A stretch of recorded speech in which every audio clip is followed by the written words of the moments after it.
ஒரே குடையின் கீழ் எனும் மாபெரும் மலாய் முஸ்லிம் கூட்டமைப்பை உருவாக்குவது இன்னும் சாத்தியமற்றது அல்ல என்று பாஸ் கட்சியின் துணைத் தலைவர் டத்தஸ்ரீ துவான் இப்ராஹிம் துவான்மான் தெரிவித்துள்ளார்.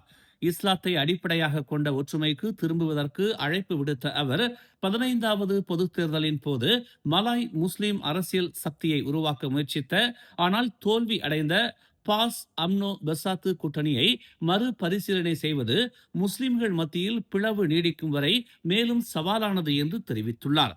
தற்போதுள்ள அரசியல் ஒத்துழைப்பை மீண்டும் உயிர்ப்பிக்கும் முயற்சிகள் புத்திசாலித்தனமாக கையாளப்படாவிட்டால் இன்னும் வலுவான காயங்களே மிஞ்சும் என்று அவர் குறிப்பிட்டுள்ளார். 15வது பொதுத் தேர்தலை எதிர்கொள்ளும் அனுபவம் பாஸ், அம்னோ மற்றும் பெர்சாத்து ஆகிய 3 முக்கிய கட்சிகளை ஒன்றிணைத்து மலாய் முஸ்லிம் அரசியல் சக்தியை உருவாக்குவதற்கான ஒரு பெரிய விருப்பத்தை கண்டது. இருப்பினும் சம்பந்தப்பட்ட கட்சிகளுக்கிடையே ஒருமித்த கருத்து எட்டப்படாததால் அந்த முயற்சி வெற்றி பெறவில்லை. தற்போதைய சூழ்நிலையில் அதன் பாதுகாப்பின் கீழ் இருக்க விரும்பும் அனைவரையும் ஒன்றிணைக்கும் திறன் கொண்ட மகத்தான மலாய் முஸ்லிம் குடையை உருவாக்குவதற்கான வாய்ப்பு இன்னும் உள்ளதா என்ற கேள்வி எழுகிறது. கோட்பாட்டில் அது சாத்தியமற்றது அல்ல.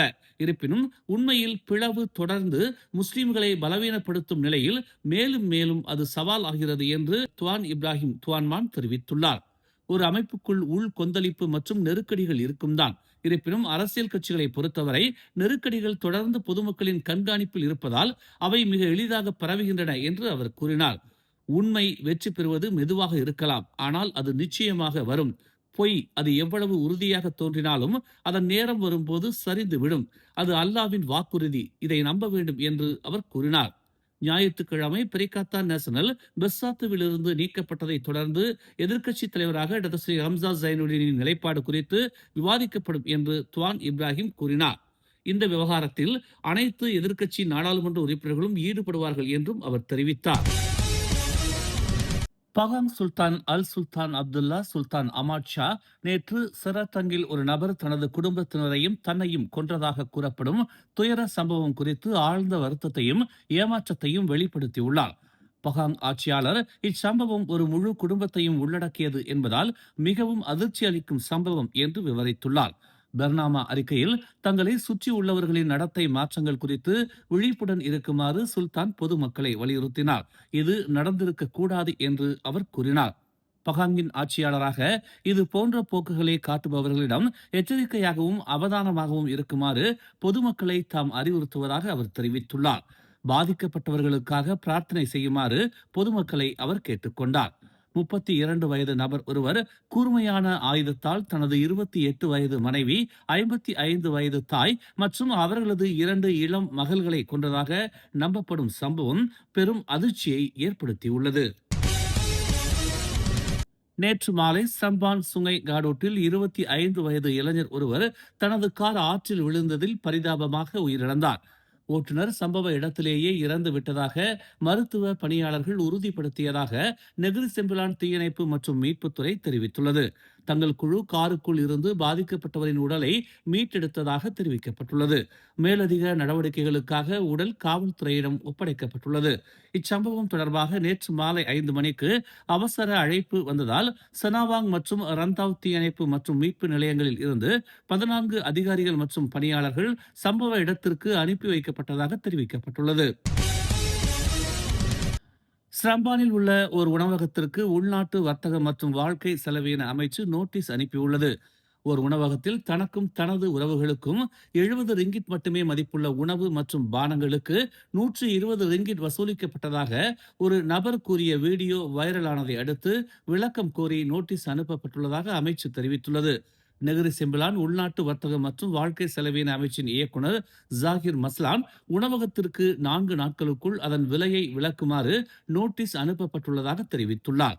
பரவலாக பகிரப்பட்ட அந்த வீடியோவில் அதிருப்தி அடைந்த ஒரு வாடிக்கையாளர் 3 மேசைகளில் பரிமாறப்படும் உணவு மற்றும் பானங்களுக்கு 120 ரிங்கிட் கட்டணம் வசூலிக்கப்பட்டதாக தெரிவித்துள்ளார். மறு எண்ணெய் கோரியதாகவும் அது உண்மையான மொத்த தொகை 70 ரிங்கிட்டாக இருந்திருக்க வேண்டும் என்பதை காட்டுகிறது என்றும் அவர் கூறினார்.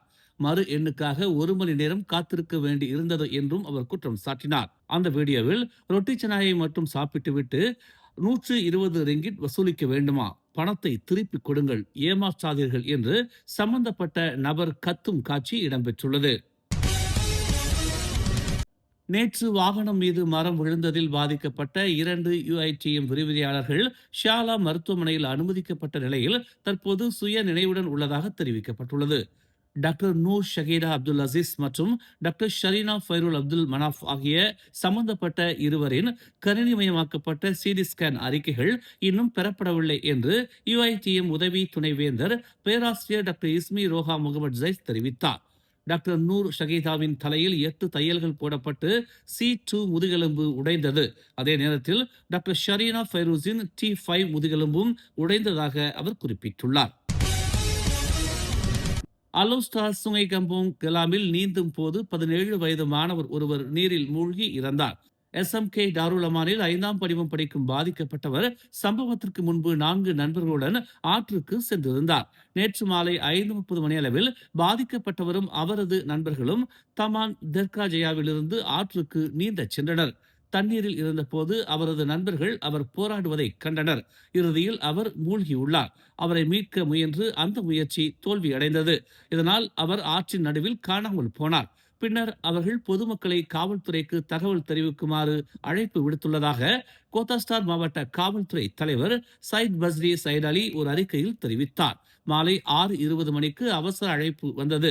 மாலை 6:41 மணிக்கு தீயணைப்பு மற்றும் மீட்புத்துறையின் பணியாளர்கள் பாதிக்கப்பட்டவரின் உடலை மீட்டனர் என்று தெரிவிக்கப்பட்டுள்ளது. வெளிப்புற பரிசோதனையில் காயத்தின் அறிகுறிகள் எதுவும் கண்டறியப்படவில்லை. உடல் சுல்தானா பாகியா மருத்துவமனையில் உள்ள தடயவியல் துறைக்கு அனுப்பப்பட்டுள்ளது. இன்று 10 மணிக்கு பிரேத பரிசோதனை திட்டமிடப்பட்டுள்ளதாக தெரிவிக்கப்பட்டுள்ளது.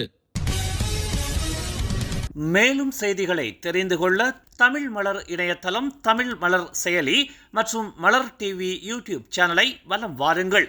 எங்களோடு இணைந்திருக்க மலர் டிவியை பதிவு செய்து கொள்ளுங்கள். உறவுகள் மகிழ்ந்திட விருப்பம் மற்றும் பகிர்வு சேவையை சொடுக்கிடுங்கள்.